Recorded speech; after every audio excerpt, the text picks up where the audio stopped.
Salut les apprentis sorciers, ici la sorcière à lunettes et bienvenue dans Dis les termes, l'émission qui décortique les codes des histoires. Aujourd'hui, sortez les froufrous, les paillettes colorées et les mascottes insupportables, on va parler des Magical Girls, ou Mahou Shoujo dans la langue d'Hideo Kojima.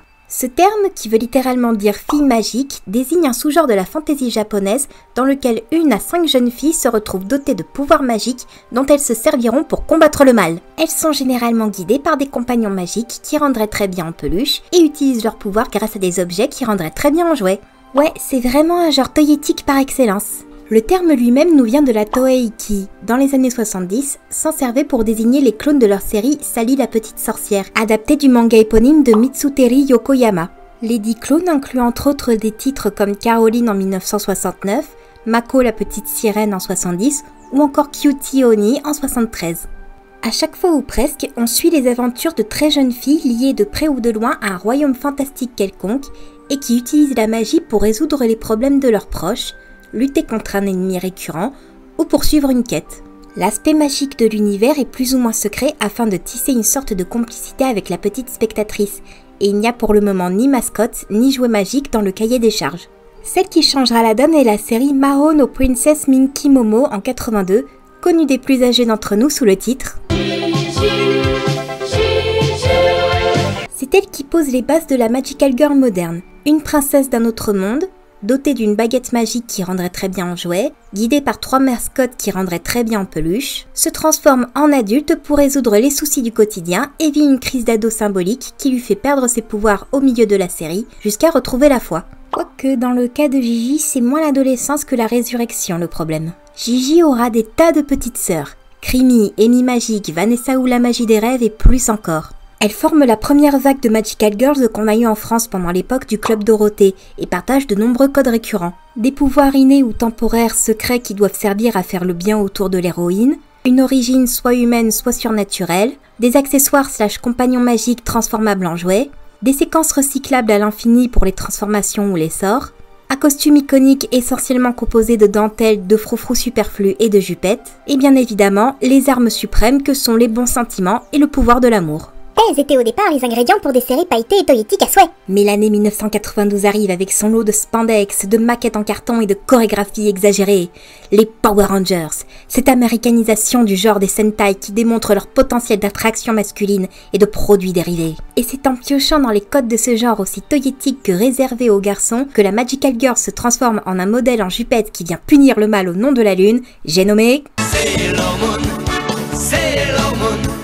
Cette série adaptée du manga éponyme de Naoko Takeuchi met en place la formule définitive de la Magical Girl. Plus d'héroïnes solitaires, on suit des groupes de 3 à 5 filles, toutes dans la même tranche d'âge. Des thématiques plus marquées que le combo bulles, paillettes et animaux mignons, des combats plus physiques où la magie ressemble de plus en plus à des super pouvoirs, des enjeux qui vont aider les camarades de classe à défendre le monde d'une force maléfique quelconque, le pouvoir de l'amitié devient aussi primordial que le pouvoir de l'amour, et bien sûr, on conserve les séquences recyclables, les compagnons peluches et les baguettes jouets, mais cette fois-ci, il est nécessaire de leur donner une importance autre que d'être mignon pour être mignon. C'est donc une nouvelle œuvre d'équipe de Magical Girl à dentelle qui s'offre sur nos écrans. Jusqu'à la 3e et dernière évolution en date, portée en 2012 par le studio Shaft, Puella Magi Madoka Magica.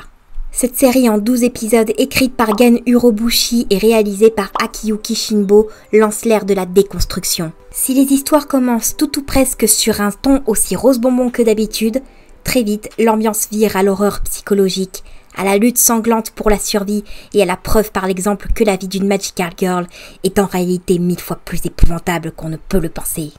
T'oublierais pas le Magical Guntai qui intègre les Magical Girls aux structures militaires ? Alors oui, mais c'est meilleur pour le référencement et puis l'historique commence à traîner un peu en longueur, donc on va passer à la suite. Comme on a pu le voir, la Magical Girl est un genre qui varie assez peu d'un titre à l'autre. Même quand on cherche à la déconstruire, on tente de reproduire l'effet Madoka. Et je pense que ça tient en partie de la vision du public cible par les créatrices de Magical Girl. Depuis Sally la petite sorcière, le genre est considéré comme la quintessence de tout ce qui est féminin.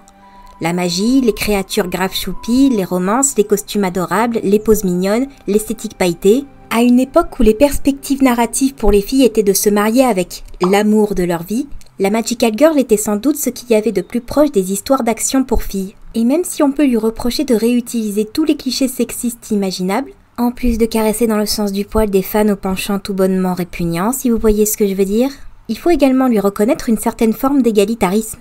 En mettant les qualités dites féminines, la gentillesse, la compassion, la patience et le reste, au même plan d'importance que les qualités dites masculines, le courage, la détermination, la force et le reste, la Magical Girl prouve qu'accomplir de grandes choses n'est pas une question de chromosomes. Je ne dis pas qu'il faut arrêter de faire des séries sombres ou horrifiques. Madoka, Mahou Shoujo Saito et Magical Girl Rising Project sont de très bonnes séries et d'excellentes déconstructions que je vous recommande chaudement, surtout si vous êtes familière avec le genre. Je trouve juste dommage qu'on ne puisse plus apprécier l'innocence de la Magical Girl ou du super-héros. Bien sûr qu'en grandissant, nos attentes pour nos histoires deviennent différentes et qu'on ne peut plus suspendre notre incrédulité comme on le faisait enfant. Mais c'est pas parce qu'un genre ne s'adresse pas directement aux nous adultes que nous ne pouvons pas aimer ce qu'il dit aux nous enfants.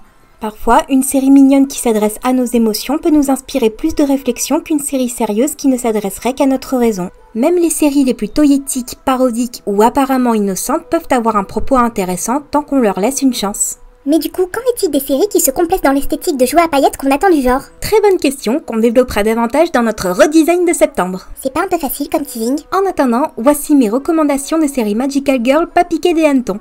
Sakura chasseuse de cartes du collectif Clamp, qui doit récupérer un jeu de cartes pour protéger le monde et premier titre de cette liste regardable en français. Magical Doremi de Junichi Sato, qui en 4 saisons présente 3 à 6 héroïnes dans leur quotidien et second titre de cette liste regardable en français.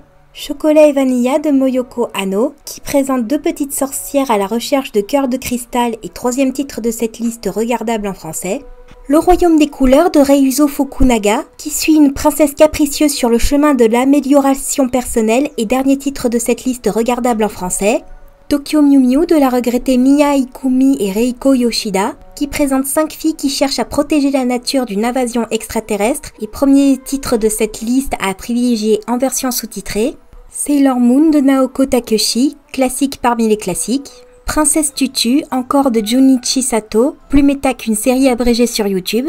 Shugokara de Peach Pit, où des écoliers se battent pour protéger les rêves des enfants. Panty et Stocking de Hiroyuki Imaishi, immense délire d'expérimentation visuelle et de révolution sous couvert d'humour pipi caca.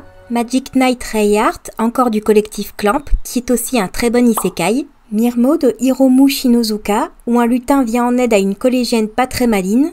Et enfin la franchise Pretty Cure, véritable institution de la Magical Girl Sentai depuis 2004 aux multiples titres, parmi lesquels Heart Catch, Smile, mais par pitié évitez la version Netflix comme la peste, Go Princess, Doki Doki et Star Twinkle. Je rappelle que cette liste n'est composée que de titres que j'ai moi-même lus et ou vus, donc n'hésitez pas à la compléter avec vos propres recommandations. Cette vidéo est à présent terminée, j'espère qu'elle vous aura plu.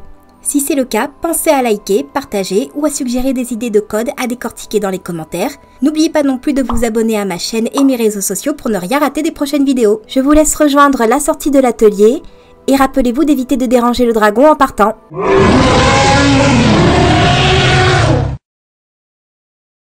Trop tard.